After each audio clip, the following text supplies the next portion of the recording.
Hey, what's up, guys? Elliott here from Movie Files, here to give you guys my thoughts and review for the movie Annihilation. So, was able to see this movie a little bit early ahead of its Friday release date. Want to kind of digest the film a little bit. Still had some more to think about, but want to get this review out to you guys. So, for you guys that aren't familiar with the format here, well, number one, my partner isn't here, Morgan. She wasn't able to see the movie, but she's definitely stoked to check it out. But anyway, we don't like to spoil the movie, so there's no spoilers in this review. We just like to touch on some basic things, which is the story, the characters, the performances, the visuals, the direction, and kind of finish up with my final thoughts and score of the film. So with that being said, for you guys that aren't too familiar with this movie, if you haven't seen the trailers or anything like that, the movie is written and directed by Alex Garland, who has some awesome credits to his name, some personal favorites of mine, which include things like 28 Days Later, you had Dread, which was really good, and then one of my personal favorite sci-fi films is Ex-Machina.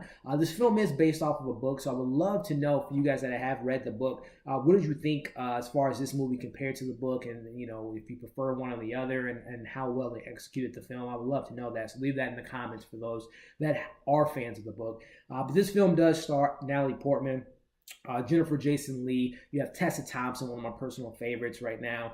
You have Gina Rodriguez, and you have Oscar Isaac that star in this film. And basically, not giving too much away, but straight from IMDb, the film follows biologists who take on this kind of secret mission into this territory where nature really doesn't apply, which, kind of touching on the story, I was very surprised how this movie starts off. Not giving too much away again, but in the first 10-15 minutes, they basically give you an idea of what this story is going to give you to a degree. Again, there are a lot of surprises in this film, but they kind of lay out the groundwork, within the first 10 to 15 minutes. Also, too, another thing that kind of surprised me was, and you can see this, you get the vibes from the trailer, but it has a really good horror and as well as thriller suspense element to it, which I really didn't expect. And you get that in some sci-fis, but it didn't really, I wasn't really expecting, especially to the degree that we got some of these horror elements, and it worked out really, really well. And again, I don't want to touch too much on the story because I want you guys to go in it fresh. I only saw like one or two trailers, and I was hooked from number one, Alex Garland. I'm a big fan of Natalie Portman, even though she gets some flack from her Star Wars and some of the Thor movies. But I was excited, and also Tessa Thompson, and seeing this all woman cast taking on this movie and taking on this supernatural type of element or this out of this world type of thing. I was just really stoked from it. So I was very very surprised from some of this the stuff that we got from it. So on to the characters. I thought there were two standouts. Everyone brought their A game. Oscar Isaac, Jason Leigh, Tessa Thompson. But two standouts for me were definitely Natalie Portman. She led this film. She did a great job with her character. You felt for her character. You were rooting for her character. And she just does a great job of just playing. At first, she starts off a little, kind of, in a place, and I thought, I was like, oh, is she going to lead the movie this way? Is this where her character's going? But when you get into the shimmer or area X, what they call it, is really when the movie kind of shines to me, and really when her performance really shines.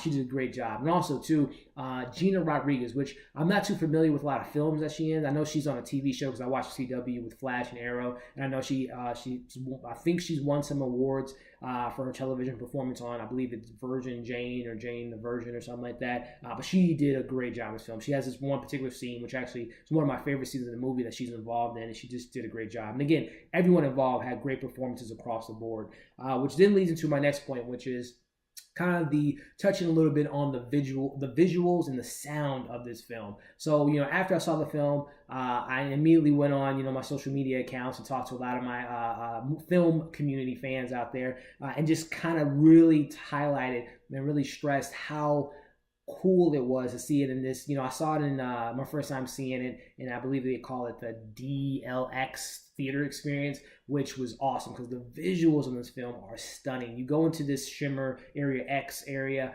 and man, the visual, the creatures, the environment, you really feel immersed. And also, the score is so incredible. I think of movies like Interstellar, Inception, or even Blade Runner, my personal favorite from last year. I love when sci-fi just has that phenomenal score. And this film does not let you go when it comes to the last 30 minutes or so. This score just kicks in and it just hits you, and it just sounds so great. So like I said when I was on Twitter and Instagram, if you have the opportunity to see it in the best, the biggest, the best theater with the best sound, go do it, because this film delivers on the visuals as well as the sound quality. And like I said, the score is just so great. It is amazing. Which leads into kind of wrapping up the video here.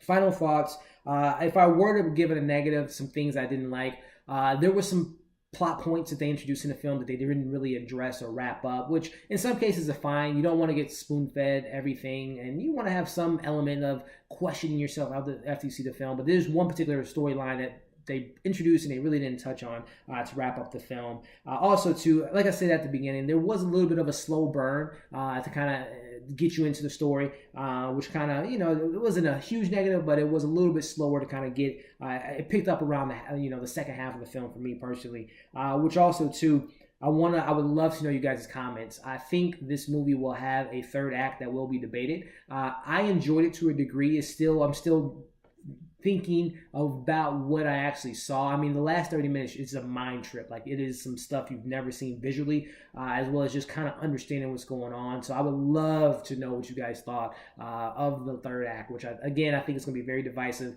Some people will probably love it. Some people will probably hate it, but I'm kind of right in the middle. So it was okay. I couldn't fully understand, which leads to my next point. I'm a fan of seeing movies 2-3 times, especially at the theater and especially when I buy it. But this is one of the films that I have to see it again to kind of understand what I saw in the last third act, which again isn't a big negative, but sometimes you don't want to have to go into the movie and be like, okay, well, I need to see it again to understand it. You should sometimes. Some people like myself, I like to not saying that it's just over your head concept, but it's just a lot going on. So I definitely would want to see it again. But I'm not a big fan of when a movie kind of puts you in that position where you have to see it just so you can kind of grasp what happened. Which again, another thing I would love to know from you guys. This is a Paramount Pictures film, which they came out with a film last September, which I wasn't a fan of, which was Mother. I would love to know you guys' thought on Annihilation's third act as far as compared to Mother, because they both have these very outlandish kind of out of nowhere kind of third acts, which I think Annihilation did a lot better, but I would love to know what you guys thought as far as a comparison there. So with all of that being said, Alex Garland, Natalie Portman, everyone involved brought a really good, not great in my opinion, but good sci-fi movie. And I'm going to give it a 3.5 out of 5. Again, there were some things I didn't really, the plot lines didn't wrap up. Some of the third act didn't work for me. But overall, visually speaking, sound quality, the acting, the performances, the direction. Personally, I think Ex-Machina is his best work, and he has a bright future for sure. But I prefer those films. For Ex-Machina more than this one, but this is I know they've been, I haven't seen too many reviews, but I know they say it's a masterpiece and one of the best sci-fis ever. I wouldn't go that far, but I would say it's definitely worth, again, checking out in the best screen with the best sound quality. Highly recommend checking it out this weekend. They got some awesome stuff with Game Night, which you guys can see that review on our channel. Of course, see Black Panther 3-4 more times, and then definitely check out Annihilation. It's a really good film. Again, 3.5 out of 5 for me. So with that being said, guys, I appreciate you coming in, watching this review. I would love to know, again, in the comments. Leave your comments below on what you thought of this review, what you thought of the film. For those that are fans of the book, how did it compare? Just kind of leave that in the comments. I would love to know what you guys thought. As usual, follow our social media accounts. Stardust is something we're going to be using a lot more of now. So if you don't have Stardust, check it out. It's in the link in the bio. Download it, follow us. As well as we have a new Facebook page, which is Movie Files on Facebook. So check us out there.